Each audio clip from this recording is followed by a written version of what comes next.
Hey, for cutting them off after they gave away my room and left my things on the lawn? My name is Madison and I am 29 years old. For a brief moment, everything felt fine. It was a quiet Tuesday night, just the three of us. My dad looked at me from his recliner, his voice softer than usual. Thank you for everything, honey. We couldn't do this without you. I felt a warmth spread through my chest, the feeling that maybe the last 2 years of sacrifices had been worth it. And then the headlights of an SUV flashed across the living room window. Kevin's Ford Explorer pulled into the driveway. My mom's shoulders tensed instantly. When the car door slammed shut, I heard Brenda's high-pitched voice before she even reached the porch, complaining about the neighbors. The warmth in my chest turned to ice. As they walked in, I heard Kevin whisper to her, "Just be nice for 5 minutes." She whispered back, "Yeah, we still need her for next month's payment." I knew then that the peace had never been real. That chilling whisper was a clear reminder of the decision I had made 2 years ago, when my parents explained they could no longer pay the mortgage after Dad had to quit his construction job due to his health. Of course, I had agreed to help. I gave up my apartment and moved back into my childhood bedroom. At first, it felt weird sleeping in the same room where I had done homework and had sleepovers, but I set up my computer in the corner, got a high-speed internet connection and made it work. Most of my work as a software developer was remote anyway, so it didn't matter where I lived. The arrangement turned out better than I expected. I made good money, around $60,000 a year in salary. But the real money came from the bonuses. Every time one of my programs was sold to a large tech company, I received a percentage. Some months I made $10,000 or $15,000 extra just from those bonuses. I used my fixed salary to cover the mortgage, utilities, groceries, car insurance, and other family expenses. It wasn't a burden because I was already used to living on that amount anyway. But here is what my family didn't know.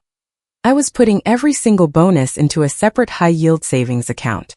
I never told them about the bonus money, not my parents nor my older brother Kevin, who lived across town with his wife Brenda and their 2 kids. I loved my family, but I knew what would happen if they found out about my real income. They would find ways to spend it. Kevin was always asking for money. "Hey Madison, can you lend me $500? Tyler needs new soccer cleats and Brenda wants to remodel the kitchen." Or, "Madison, Brenda's mom needs a procedure and we're short on the copay." I helped when I could with my regular salary, but I kept quiet about the bonuses. In 2 years, I had saved almost $180,000. I was planning to buy my own place soon. Maybe a nice condo in a modern downtown area. Everything was going smoothly, except for the family dinners. Kevin and Brenda came over every Sunday, and those meals were torture. Brenda had never liked me, and she made sure I knew it. "Madison, what is that blouse?" she'd say, looking at me as if I had crawled out of a dumpster. "You dress like you're still in college. You don't care about your appearance." Kevin would just laugh. "Brenda is just trying to help, sis. She knows about fashion." The worst part was seeing Brenda show off clothes she had bought with the money Kevin had borrowed from me. She would parade around in a new dress from a department store, talking about how important it was to invest in quality garments. I usually escaped to my room as soon as I could, saying I had work to do. I would hear Brenda's voice drift up the stairs. "There she goes again, running to hide in her little bubble. She's never going to grow up if she keeps avoiding real life." But I stayed quiet and kept saving. Soon I would have enough for the down payment on my own place, and I wouldn't have to deal with Brenda's comments anymore. Over time, the routine became somewhat normal. I would wake up, make coffee, check my emails, and start programming. My parents were usually quiet in the mornings. Dad was generally in his recliner watching the news. Mom would get ready for her part-time shift at the local department store. We had dinner together almost every night, and it was actually nice to have that family time again. But then Sunday would arrive. Kevin would pull up in his SUV with Brenda and the kids. 8-year-old Tyler and 6-year-old Mia would burst through the door, and Brenda would follow behind, already looking for something to criticize. "Oh, Madison, you're wearing that old sweater again," she'd say without even bothering to say hello. "Don't you have anything that fits you right?" I would look down at my perfectly fine sweater, one I had just bought last month. "It's comfortable," I'd say. Brenda would reply, smoothing out her own expensive-looking blouse, "Comfort isn't everything. A woman has to make an effort." The kids would run all over the house, and Brenda would plant herself on the couch as if she owned the place. She would start telling my parents about her latest purchases, her yoga classes, and her friends' dramas. Meanwhile, Kevin would be in the kitchen with Dad, talking about sports or complaining about his job. Kevin is working so hard he deserves a promotion, but his boss doesn't value him, Brenda would announce. I would bite my tongue, remembering all the times Kevin had called me asking for money because he had been passed over for a raise. He was a good guy, but he wasn't the most reliable employee. Brenda, however, made him sound like he was the hardest worker in the entire state. The worst was when Brenda started giving me life advice. You know, Madison, you should be dating someone, having fun, maybe thinking about starting your own family. What she didn't understand was that I was perfectly happy with my life. I had a good job, I was helping my parents, and I was building a future for myself. I didn't need her approval or her advice. I needed a break from the family drama, so I went to visit my friend Sarah at her lake house for the weekend. When I returned on Sunday night, I saw too many cars in the driveway and lights on in every room. I walked up to the front door and saw toys scattered all over the porch. I opened the door to chaos. Tyler and Mia were running around the living room. Kevin was carrying boxes upstairs, and Brenda was directing everything like a general. I stood in the entryway with my weekend bag. What is going on? Everyone stopped and looked at me. My parents came out of the kitchen looking guilty. Kevin put his box down. Hey sis. Well, there was a change of plans. I lost my job and we can't pay the rent anymore. I looked around at all the boxes and furniture. So we're just going to stay here temporarily, Kevin said, until I find something new. Brenda walked over with her fake smile. We really appreciate you letting us stay. Of course, we'll need to make some adjustments. Your bedroom would be perfect for the kids. You can move into the small den at the end of the hallway. I said firmly, I am not moving out of my room. I work from home. I need my computer equipment and my wired internet connection. Brenda's smile grew tighter. Well, I think the kids' needs should come first. And I'm the one paying the mortgage and the bills, I replied.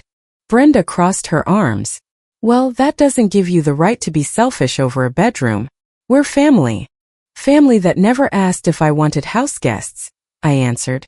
Fine, Brenda said when I refused to back down. Keep your precious room. But don't expect us to be grateful when you can't even be considerate of family in need. I walked up the stairs and closed my door. Thus began their invasion of our house. Life became a nightmare. The house was constantly loud and chaotic. Tyler and Mia ran through all the rooms screaming and fighting. Kevin spent his days on the couch watching TV and making half-hearted calls about job interviews that never seemed to materialize. When I asked him about his job hunt, he'd tell me, I'm still looking. The market is tough right now. The days turned into weeks, and he was no closer to finding a job or an apartment. Meanwhile, Brenda acted as if she were doing us a favor by being there. The worst part was trying to work. The kids would bang on my door, run screaming past my room, and interrupt my video calls with clients. I couldn't concentrate. One morning after Tyler spent 20 minutes kicking a soccer ball against the wall next to my room, I asked Kevin, can you please keep the kids quieter during my work hours? He said without looking up from his phone, they're just being kids. You don't understand because you don't have any. I tried talking to my parents, but they said the same thing. Are you exaggerating, honey? Mom said, the kids need to play. You can't expect them to be silent all day. I'm not asking for silence, I said. I'm asking for basic consideration so I can do my job. But no one listened. What's more, Brenda seemed to encourage the kids to be louder after our conversations. The breaking point came 2 months later. I had gone out to run errands for a few hours, and when I came back my internet wasn't working. I went to check the router in my room and discovered that someone had cut the Ethernet cable with scissors. The cable was snipped cleanly into 2 pieces. I was furious. I stormed down the stairs with the cut cable clenched in my hand. Who did this? I demanded, holding up the cable. Brenda was on the couch painting her nails. She looked at the cable and started laughing. Oh, that, she said, as if it were no big deal. Tyler was playing with some scissors and must have gotten into your room. Kids will be kids. This isn't funny. I have a deadline tomorrow and now I can't work. Brenda shrugged. Maybe you should lock your door if you're so worried about your precious computer. Maybe you should watch your kid and teach him not to destroy other people's property, I retorted. That was when Brenda's fake sweetness disappeared. Don't you dare tell me how to raise my kids. You have no idea what it's like to be a mother. I know what it's like to have respect for other people's things, I said. Brenda stood up. Tyler is 6 years old. He doesn't understand your work stuff. But you're a grown woman who should understand that accidents happen. Cutting cables with scissors is not an accident, I said. It's destruction. Kevin walked into the living room then, along with my parents. When I explained what had happened, I expected them to back me up. Instead, Kevin just sighed. Look, sis, I'm sorry about your internet, but Brenda's right. You don't have kids, so you don't understand how hard it is to watch them every second. I am not asking you to watch them every second. I'm asking you to teach them not to go into my room and break my things. Mom said. Kids their age are naturally curious. You used to get into everything when you were little. I never destroyed anything with scissors, I replied. Dad nodded along with the others. You're being too hard on him, Madison. Just a cable. Can't you buy a new one? I couldn't believe it. My own family was taking Brenda's side, and I was the one keeping a roof over their heads. After that fight, everything changed. My parents barely spoke to me. Kevin avoided me completely. Brenda smirked every time she saw me, as if she had won some sort of victory. The house felt cold and hostile. I spent most of my time locked in my room, trying to work despite the constant noise. This was supposed to be temporary, but it felt like it was never going to end. Then I received the bonus I had been waiting for. One of my programs had sold to a large tech company, and the payout was huge, almost $60,000. That brought my total savings to nearly $240,000, more than enough for what I had been planning. I had been secretly working with a real estate agent for months. Ryan Baker was a college friend who had gotten into real estate, and I had asked him to keep an eye out for the right place. I wanted something modern, quiet, and completely mine. 3 weeks after the bonus arrived, Ryan called me. I think I found it. A 2-bedroom condo in a downtown building. Excellent amenities. Perfect for someone who works from home. Do you want to see it? The condo was everything I had dreamed of. Floor-to-ceiling windows, hardwood floors, and a separate office space where I could work without interruptions. The building had a gym, and best of all, there were no screaming kids. Before we even finished the tour, I told Ryan, I'll take it. The paperwork moved fast. I put $100,000 down and was approved for the mortgage with no issues. My income and credit history were excellent, and I was buying well below my means. In less than 2 weeks, I was signing the final closing documents. I was officially a homeowner. I had my own place, a much-needed escape from the chaos at my parents' house. The keys were in my hand, but I decided not to tell my family just yet. I wanted to have a plan before taking the next step. That was when my boss called me. Madison, I have an opportunity for you. There's a programmers conference in Sao Paulo. 2 weeks, all expenses paid. Some of the biggest names in tech will be there, and I think you could get a lot out of it. I looked around my room, listening to Mia crying in the hallway and Tyler banging on something downstairs.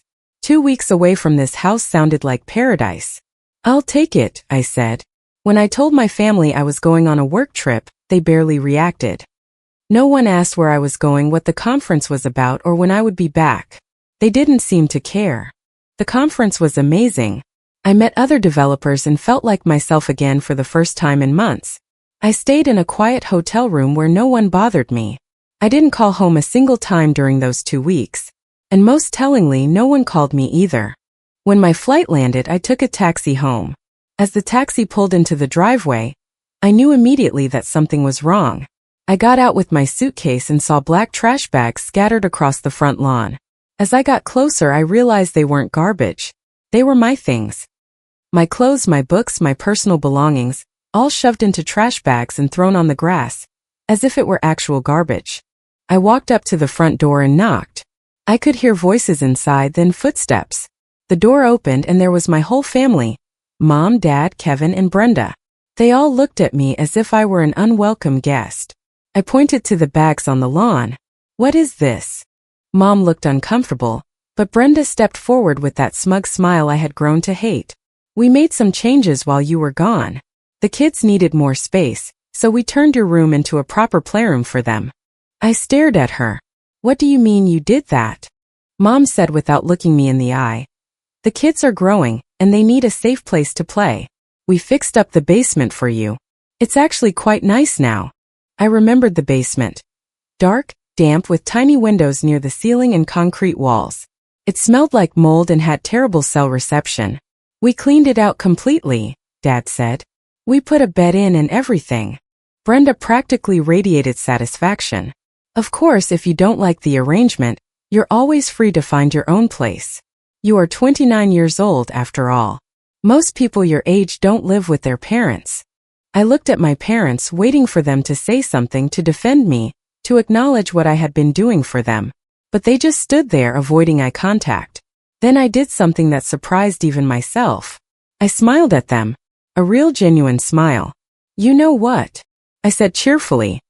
You are absolutely right, Brenda. I should look for my own place. But I'm curious. How exactly do you plan to pay the mortgage without my money? Kevin stood up taller, looking proud. Actually, I found a job last week. Good salary too. We'll be fine without your help. I felt a wave of relief wash over me. This was perfect. What wonderful news, I said, still smiling. I'm so happy for all of you. Well then, I guess this works out perfectly for everyone. I'm leaving. Everyone looked shocked by my reaction. They had expected me to beg or argue or get upset. Instead, I was acting like they had just done me a favor. Brenda's smile grew wider and crueler. Good. It was about time you learned to fend for yourself. My parents still weren't saying much, but they weren't stopping any of this either. Great, I said. I'm so glad we're all on the same page. They all went back inside, and I heard the door slam shut behind them. No goodbye, no good luck, no acknowledgement of everything I had done for them. Just a door slamming shut. I pulled out my phone and called the moving company I had already researched. Hi, I need a truck and 2 guys to pick up some belongings and take them across town. How soon can you be here? We can have a crew there in 2 hours, they said. Perfect. While I waited, I sat in my car and called Ryan to let him know I would be moving into my condo today. Then I called the utility companies to put everything for my new place in my name. Everything fell into place easily. When the movers arrived, it took them less than an hour to load everything. My entire life at my parents' house fit into a small moving truck. The driver asked, "Where to?" I gave him my new address and followed him in my car to my beautiful, quiet condo. As I watched them carry my things up to the 3rd floor, I felt lighter than I had in years. I was finally free. Moving into my own condo was like stepping into a different world. For the first time in 2 years, I woke up to silence. No screaming kids, no Brenda's voice piercing through the walls, no constant chaos. Just peace. I settled into my new life quickly. My home office was perfect.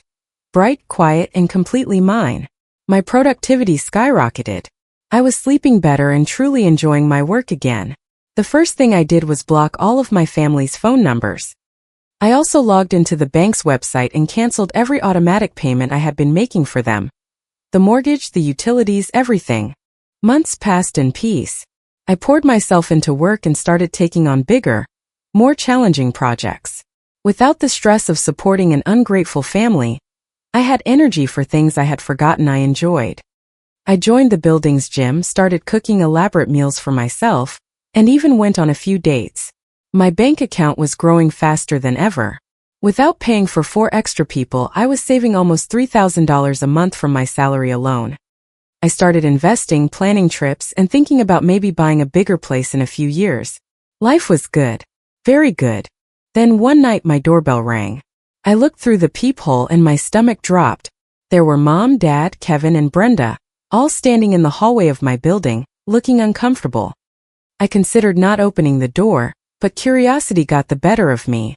How had they even gotten my address? I opened the door, but I didn't invite them in. How did you find me? I asked. Mom spoke up, looking ashamed.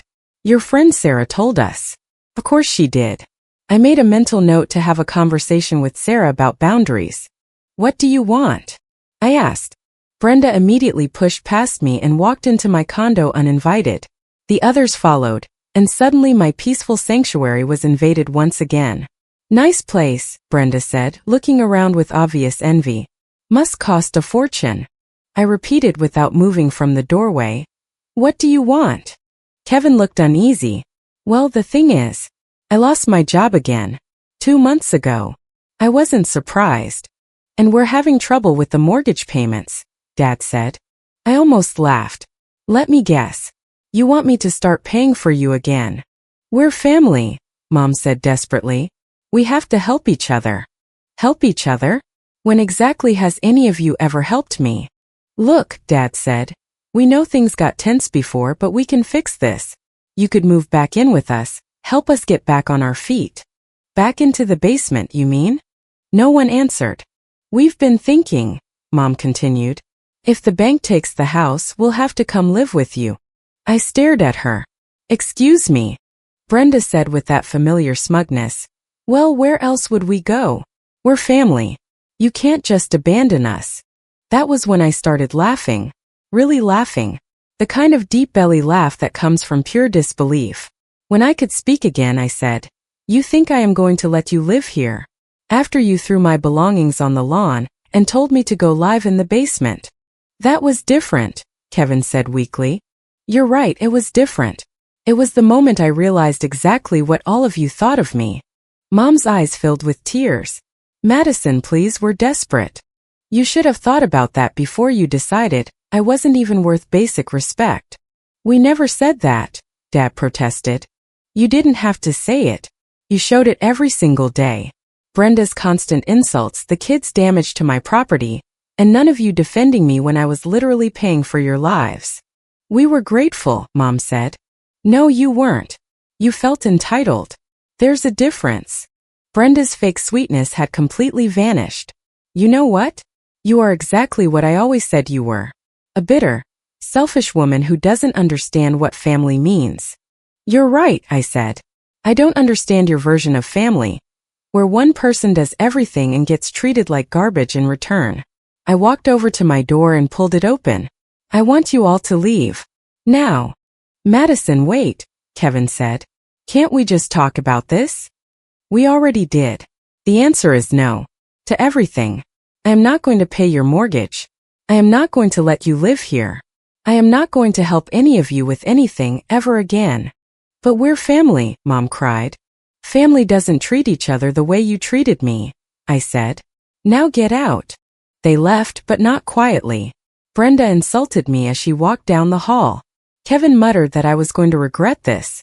My parents just looked defeated. I closed the door and locked the deadbolt. Over the next few weeks, they tried calling from different numbers, but I never answered. They sent messages from borrowed phones and emails from new accounts, all begging for money or threatening to show up again. I blocked every single one. 3 months later, I heard through a mutual acquaintance that the bank had foreclosed on the house.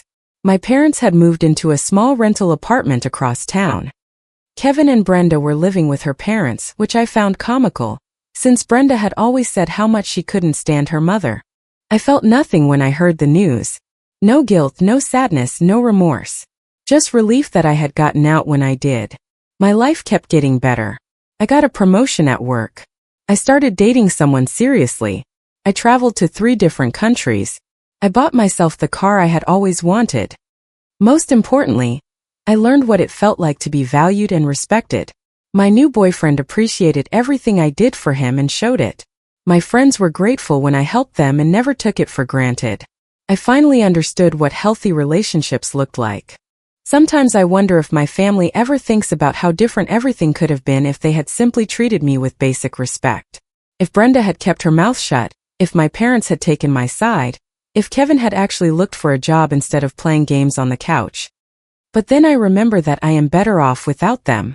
Some people will take everything you give them and still demand more. Some people see kindness as weakness and generosity as an obligation. Comment. I think Madison's journey really highlights a tough but vital lesson. It reminds us that setting boundaries is not an act of cruelty, but an act of self-preservation. Your kindness is a precious gift, not an endless resource for others to deplete. Ultimately, you are only responsible for your own life and your own happiness. Never let anyone make you feel guilty for choosing your own peace over their chaos. Healing can truly begin the moment you decide to create a safe environment for yourself. Remember to extend the same compassion to yourself that you so freely give to others. Sometimes walking away is the bravest and healthiest choice you can make. You deserve to build a life where you feel valued and at peace every single day. That is not selfish. It is necessary for a fulfilling life. If you liked it, don't forget to leave a comment and support the channel by subscribing. See you in the upcoming stories.